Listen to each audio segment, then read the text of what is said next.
Hey, what's up guys? JP here with J.P.BBQ. Welcome back to my channel. Appreciate you guys tuning in. Today we are going to be doing a couple of bone-in ribeyes. We're going to fire up the Weber Performer and we're going to be using our J.P.BBQ all-purpose to season these two bone-in ribeyes together. You guys stay tuned. I'm going to show you what they look like in just a minute, so check it out. Let's go ahead and get these bone-in ribeyes seasoned up. All we're going to be using is our J.P.BBQ all-purpose rub. Very good blend of salt, pepper, garlic right here, guys. And let's get it started. So we'll just put a little bit on the top side right here. And oh man, these steaks are gonna look gorgeous. A little bit on this side, on this steak. One for me, one for mama. Pat them in there a little bit. We'll make sure we get the sides as well. Yes, sir. These ribs are bone-in ribeyes, they're gonna come out fantastic. Just about got these seasoned up. We're gonna fire up the Weber Performer. And we're gonna get these things seared up. We're gonna try to make them perfect steaks out of these bone-in ribeyes. You guys stay tuned.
Hey guys, I can't hold back any longer. These steaks look fabulous. They look absolutely delicious.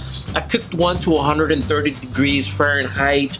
I like mine's like medium rare, and then I seared it on the slow and sear with the Weber Performer.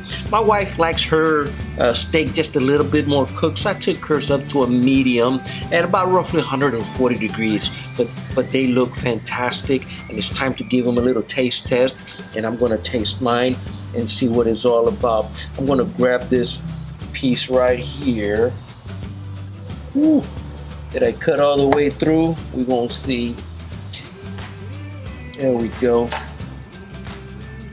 Oh my gosh, look at that. Just tender as can be. Let's give it a little taste test.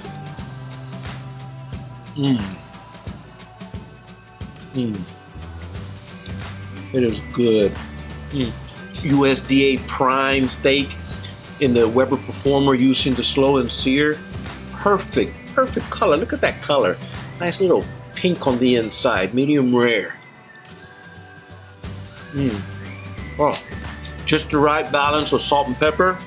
It is delicious. Anyhow, guys, hope you guys liked my presentation on this bone-in ribeye steaks that we did on the Weber Performer. If you like what I'm doing here, do me a favor, hit that subscribe button over there, and remember, I used my my J.P.BBQ all-purpose rub, seasoned these steaks, and they just came out perfect. Again, hit that subscribe button, give it a thumbs up, share it with your friends, and if you're interested in any of the products that I'm using, down below is in the description. There's a list of all the items. It'll take you to my web store and also to my affiliate, my Amazon affiliate as well. But we're done. It's time to eat, and I'm going to enjoy these steaks, and I will talk to you guys later. I'll see you on the next cookout. Take care.